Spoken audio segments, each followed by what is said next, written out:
Is There More is the podcast where creators share how their darkest moments became the breakthroughs that changed everything. We're building a space for raw stories, deep connection, and real hope for everyone who's still writing their story. Brought to you by Dialogue Life Skills, the world's scalable solution to the teen and young adult mental health crisis. I'm your host, 𝗧𝗵𝗲𝗿𝗲, and I'm listening. What's going on, Dr. Allie? What's up? I'm really happy to say you're the first doctor on the show. I'll put applause in there. Today's episode is such a treat. I'm sitting down with Dr. Allie, the first doctor on the show. Dr. Allie is a brilliant clinical psychologist, media personality, and an all-around powerhouse when it comes to making the messy world of mental health feel relatable, real, and honestly, fun. In this conversation, we talk about everything from what it takes to earn that doctor title, hint 12 years in a chair, to the wild intersection of beauty image, body standards, and why we do what we do to feel pretty enough. We get into her research in cosmetic surgery, her adventures in the media, her spiritual journey, and why healing is really about feeling.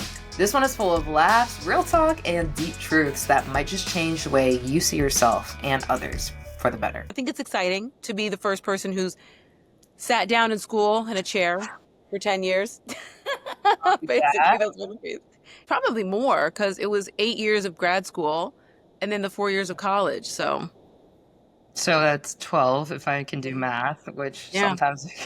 I forced you to do the math, you see. I like to demystify the whole doctor program and the whole doctoral thing for people, because I think people think it's like impossibly hard. I don't want to say it's difficult, right? It's a lot of work, it's a lot of effort, it's a lot of time, but I do believe it's doable. You know, I think it's doable. And so I do like to kind of minimize it sometimes. And I'm like, yeah, you just got to sit down for a few years. It's a little bit more than that, but yeah. Was there ever a time where you were just like, screw this, I'm out? You know, I didn't fully say that because I never fully wanted to be a doctor in the first place. I wanted to be like a designer. I wanted to make clothes, do interior design. I was much more on the creative side. And my mom was like, no, you're going to do this. And so I did it. And so once I was in it, I was like, well, we're here. Like, we're here. I'm not going to leave now that I've done it. But I mean, I definitely thought that I was going to like fall apart. But I wasn't going to quit. But I was just like, is my body going to quit on me? Whoa. Yeah. So you were like burnt out at a certain time. Like your brain, you know how they say like use your mind to push your body? I mean, that's like a yoga thing. So that's what they say in my yoga class. Use your mind to push your body. You were under the impression of like, okay, I know I'm not going to quit because my mind is very strong, but I'm like really on the edge right here. Yeah, it's a lot. It's a lot of late nights. And then I was in my 20s when I was in grad school. And so I was also clubbing and going out and partying. And so that's a whole other job. Yeah, it was. I worked at a magazine. So I worked at this small magazine in the Inland Empire. And it was like a fashion magazine. And so maybe about every 3 nights a week, I was like scheduled to be at different clubs in LA. And I was in the IE. So it was like a 2-hour drive. So I was coming down 3 nights a week and I was doing like 3 clubs a night. So I'm like, yeah. And then I was like literally sitting in there. And one of my friends from grad school, I went to Loma Linda University. One of my friends from grad school would come with me because he was like, I'm ready to turn up too. And we would both be like memorizing stuff on like, it was back in the day. So it was like note cards in like the back of the club. I would be like partying, doing my thing, reading my note cards. Were you like drinking and stuff too, or? You know, I didn't drink a lot. I'm not a big drinker. And whenever I have to drive, I couldn't. It was just too long. I was like, no. So I was actually sober. Wow. I'm so proud of you. And this is like pre-Uber. You were the DD for everybody, huh? I mostly was. Because, you know, I'm like one drink and I'm like, yeah. And so I was always really cautious about that. So the only time I would drink is if I was like at a friend's house and it was like I could spend the night or something. Yeah. So I guess my 20s weren't super turned up, but I was out a lot. That's cool. And you were passionate about fashion. So it makes sense why you would want to be out at the club, like with that magazine and stuff. Yeah. You gotta be there. And my dissertation was actually on beauty. And because I was like, how can I like integrate my love of fashion, because I was the beauty editor there. So I was the beauty editor, then I became the creative director. Wow. And So yeah, so I was still kind of I still wasn't really on the fashion side, even though I did get to run their photo shoots. So that was kind of fun. But That's really cool. Creative director, yeah. Mhm. So you did your dissertation on beauty. What was the exact topic?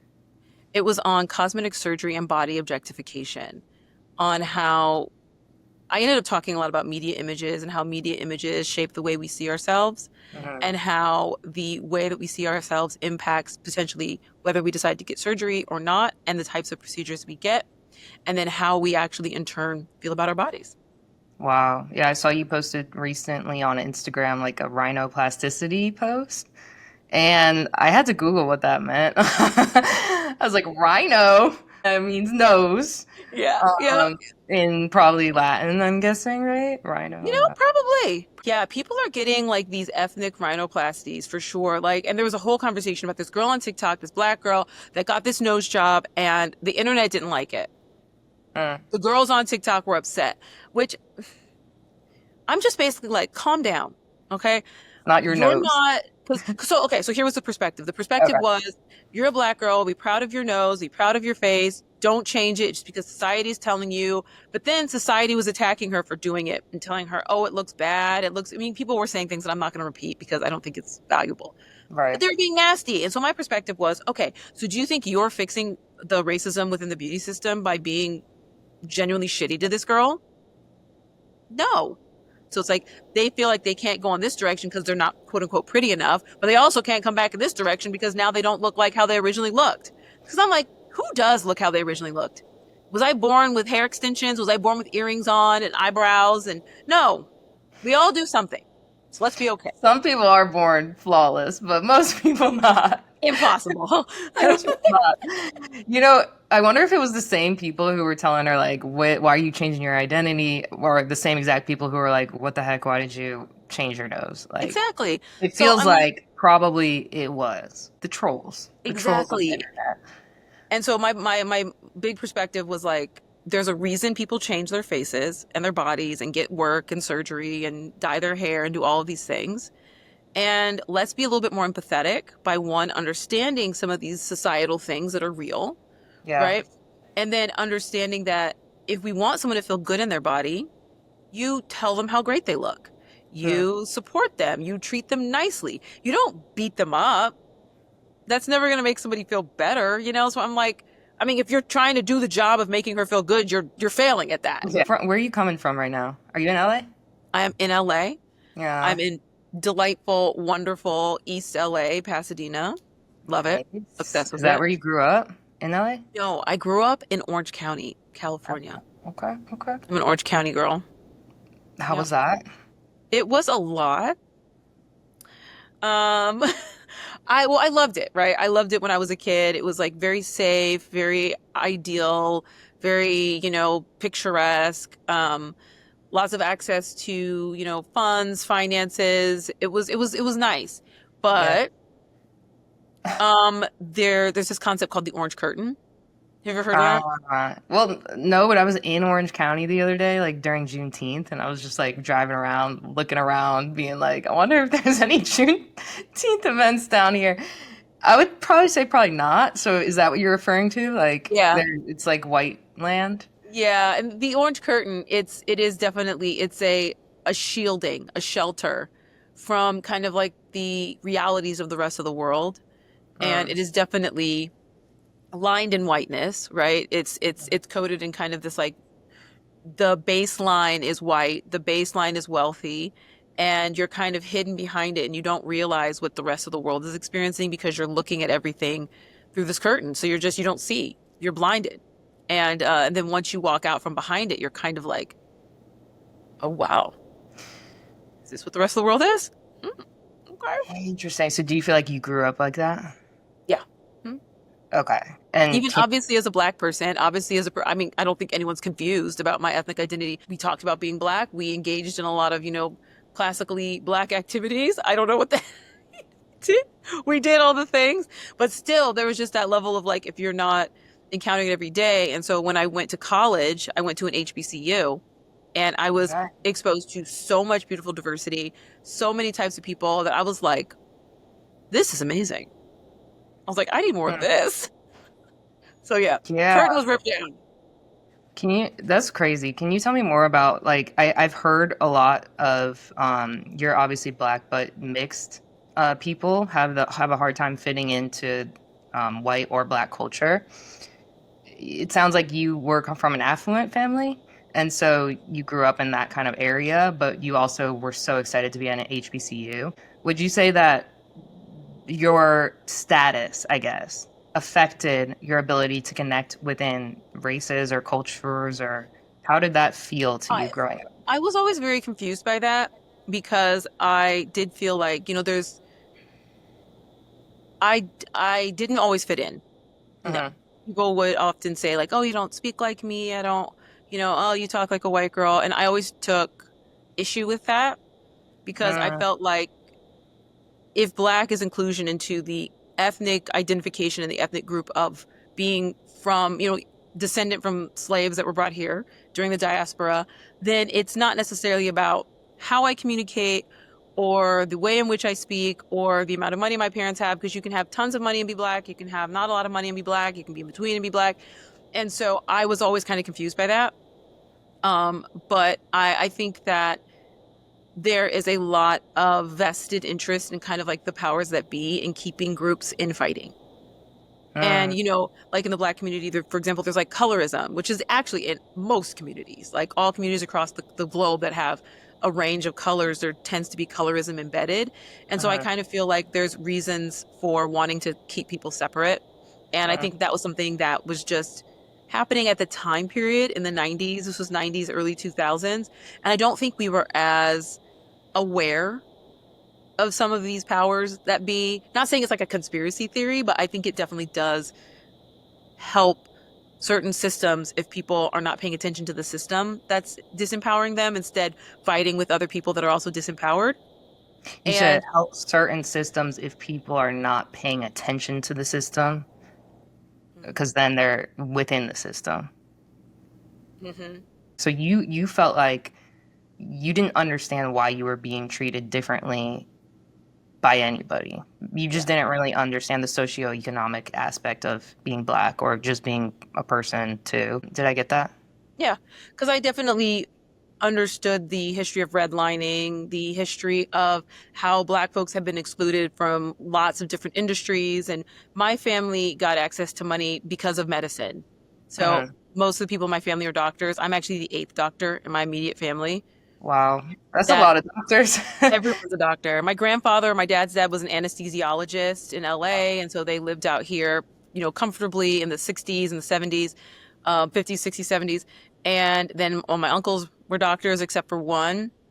Uh, Um, and my mom's a doctor, my dad was a doctor. And so it was just kind of like how we came to get money. So it wasn't were like your we parents? inherited it. What kind of doctors were your parents?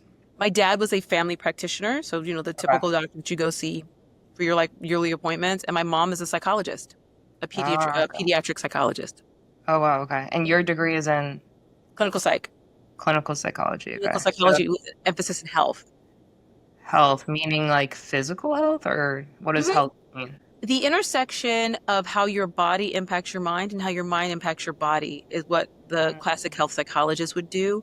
They would work in hospital systems and they can help people with things like pain. So there's a lot of medical illnesses that can mirror or mimic psychological illnesses. And so they're specialists in the differentiation between the diagnoses. And that would have been that's the direction I was in. I obviously have all that training, but I did kind of pivot into like TV and media. That's fun.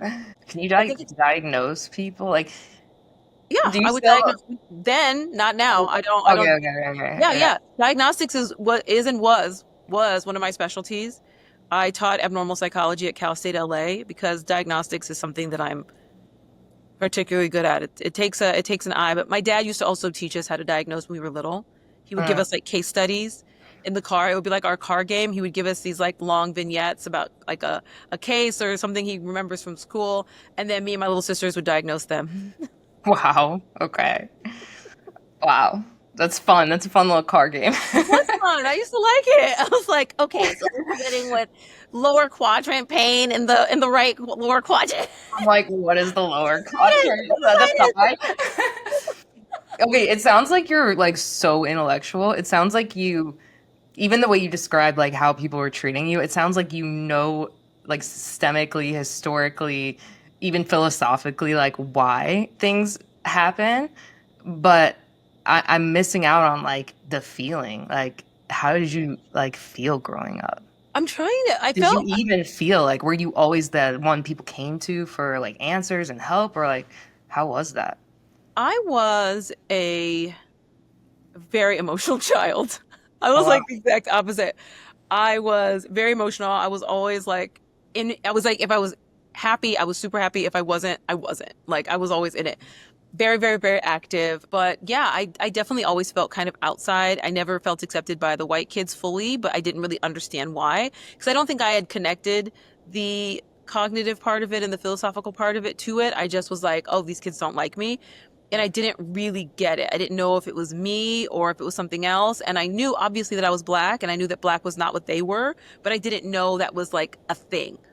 Like I didn't know that that bothered people. Like Okay. it didn't make sense to me. And some kid I remember on the playground told me that he wouldn't share his snack with me. It was like an Oreo because I was basically like, I see a cookie, I'm gonna fucking eat it. So I was like, give me a cookie. And he was like, I don't share snacks with black people. Whoa. And I was like, well, then I don't share swings with people with freckles because he had freckles. So Yeah.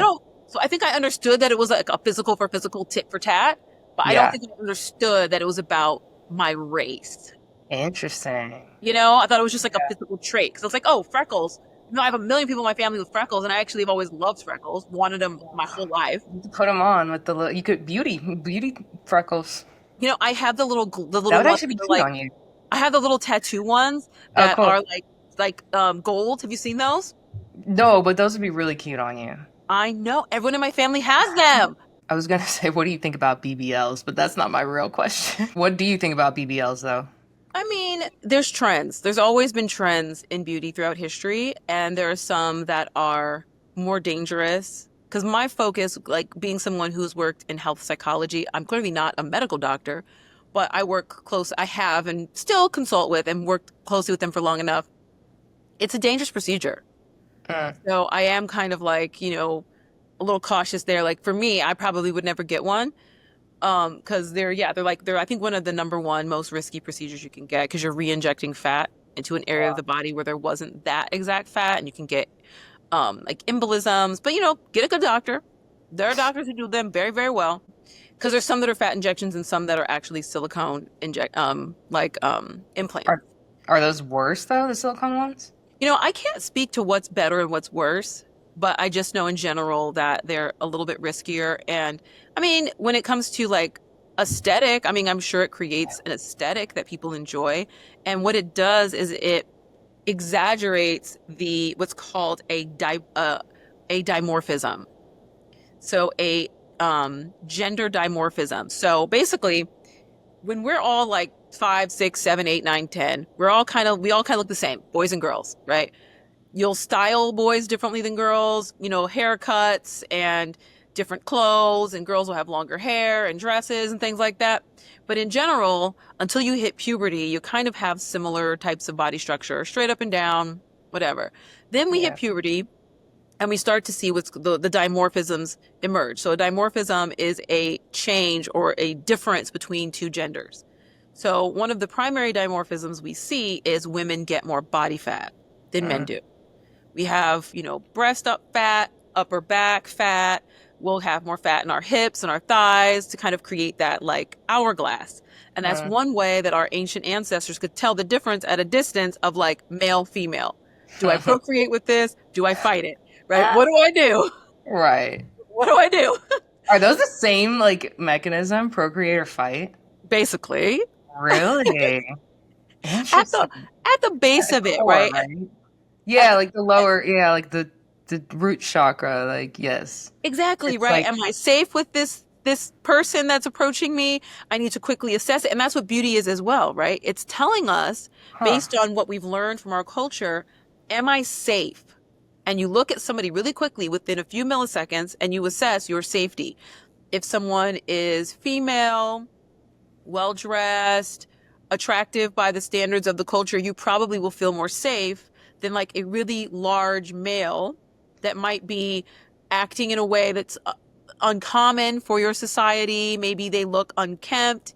You might think, okay, maybe I'm not safe with that person. They're grabbing chairs and they're throwing them, and they don't look like somebody that I would associate with, like, a buttoned up whatever. And so these are the kind of immediate responses that we have. And we as humans have to learn how to fight against immediate responses and actually figure out, is it safety or is it prejudice? Right? Right. What am I doing? Because it's not even just safety. It feels like it's actually just like comfortability. Like we've seen it before or we haven't, kind of thing. But it triggers that part of our brain that says you're not safe, you're not safe, you're not safe. And a lot of it is learned and not real. Yeah. Right. So just because of a person's skin color, that does not indicate being unsafe. But we've seen that for a lot of folks, when they see particular ethnic groups that aren't their ethnic group, they actually feel more unsafe. And that feeling is one of the feelings that helps to push prejudice forward, because they have this kind of fear built into them. But dimorphisms kind of do the same thing, right? So women want to exaggerate, theoretically, the dimorphism of big hips, large thighs, big boobs, small waist. And so hence we have the BBL, which is like the most female a body could look, right? Yeah. And so we do. So I think that's one of the reasons we're seeing kind of an increase in it. But I think we're slowly seeing the trend kind of die away now. Interesting. And it's interesting that it's a trend, because it's like, if you fit into the mold of the BBL, the thing that everybody else is seeing on the internet, then you're going to be more safe, or people are going to be drawn to you more because you're familiar looking, kind of thing. Maybe, I don't even know. I guess that's how trends even happen psychologically. Exactly, because there's a lot of women who always had that body from forever. Right, like the 𝗧𝗵𝗵𝗿𝗲 was a woman from South Africa that was kidnapped and brought here and put into this like sideshow, this horrific human zoo that they used to have, and she had that like snatched waist, big hips, big boobs, and they used to treat her like literally a circus sideshow. And now we're seeing that as a body type that people now want, but for a few hundred years, or maybe 100 years or so, it was a body type that a lot of people were like, oh no, we've got to move in the other direction, because we see these trends that kind of like come and go in society. And we're definitely in a trend now where larger bodies are more acceptable, more beautiful. And so we'll see how long it lasts. So you said earlier, you were like, if I see an Oreo, I'm going to eat the Oreo. Or are you saying like you had like eating issues, or what are you saying? I think everyone in the 90s had eating issues, but Facts? I don't think I had any more than the average bear. I mean, I liked snacks. You're not going to pull up to a playground around Oreo with Oreos and think they're not going to snag. I'm surprised I asked permission. True. You could have just taken it. But yeah, he did not want to share his Oreos. Wow. Okay, so why did you want to be a psychiatrist of all types of doctors? Low key, my mom was like, you got to do something. So I was like, let's try this. But actually, okay, so officially what happened, I wanted to be a medical doctor my whole life. I wanted to do like ER. And then for a while, I wanted to do forensic pathology. So working with, doing work on cadavers, work on autopsies, things like that. Even though I'm so lit, I think I would have such a hard time being quiet. I'm so confused, every day. Looking at you thinking dead person. I know, but like doing a TikTok like while you were cutting them open. I wanted to do forensic pathology so much because you get to solve so many problems, and I love problem solving, and I do solve complicated problems in quiet. Like I do get really focused, and so I was like, I'll be perfect. But I didn't do that. So I was actually working on a cadaver in college. In undergrad, we had a cadaver in our lab, which was very rare. Most undergrads don't gain access to something like that. And I actually wasn't in the class, but I was like auditing it because I was so like into it. And my friend was the TA. So I got to go into I would go into the lab in the middle of the night sometimes too, and like do like extra work just to kind of like understand everything.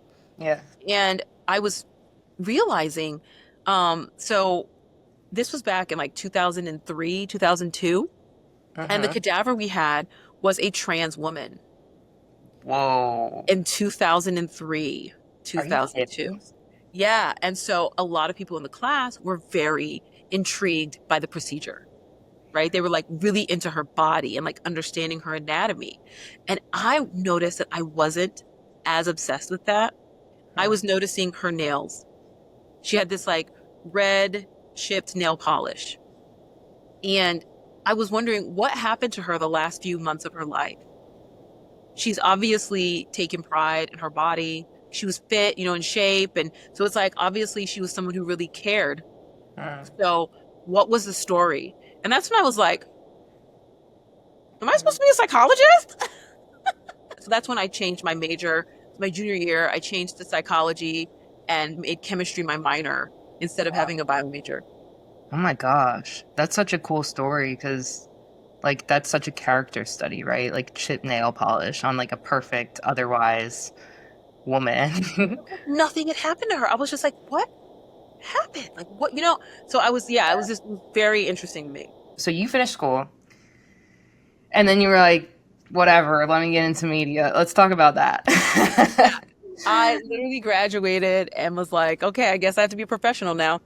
And I got a little like panicky that I had to like be this adult that like did the same thing every single day now. Like I was just going to sit in the clinic and see clients, and I love clients. I love working with clients, but I was like, I want to do something different. So I didn't know what that different was. And actually what happened was I was a big Twitter person, like big. I was always messaging, I was doing too much. And so I used to listen to a lot of talk radio. I don't know. Here in LA, we have a talk radio station called KFI. Okay. AM 640. It's a conservative talk radio station. Okay. I am not exactly I'm not conservative at all, right? So I would listen because I wanted to understand perspective. I didn't have a lot of conservative friends, and I wanted to see if I wanted to see the perspective of conservative people, because I was like, okay, I don't want to only be in like liberal spaces with liberal folks. I love perspective. So I would hear things that I didn't like, and I would harass them on TikTok, on Twitter. It was Twitter. So one day the producer of the show reached out to me, and he was like, the things that you're saying are actually like really insightful. Do you want to ever come on one of our shows? I was like, bet. I was like, yes. So I ended up coming on this show called The 𝗵𝗲𝗿𝗲 Show, and I love Mo to this day. He is great. He is more of a liberal. He's liberal on the only liberal on the network. And so I would come on his show and talk about the mental health of, Kanye West or someone like that. Because you can't diagnose him. You can't really talk about him. It's the whole thing. And that's kind of how it all started. Then I went to a podcast, and I got a television show on MTV that never aired. Oh, okay. Dang, that was devastating. Did that crush you, or were you just like, this is awesome because at least I did, at least I got close? I was happy that I did it, and the show wasn't what I would have dreamed of. It was good. It was good, but it was like still reality. Like it was a reality show. It was me and JWoww from the Jersey Shore. Like, no, it wasn't. Yeah. Yo, y'all would be crazy together. She's amazing. No, she's amazing. I haven't talked to her in a little while, but she's cool one. Amazing. Smart, talented, amazing.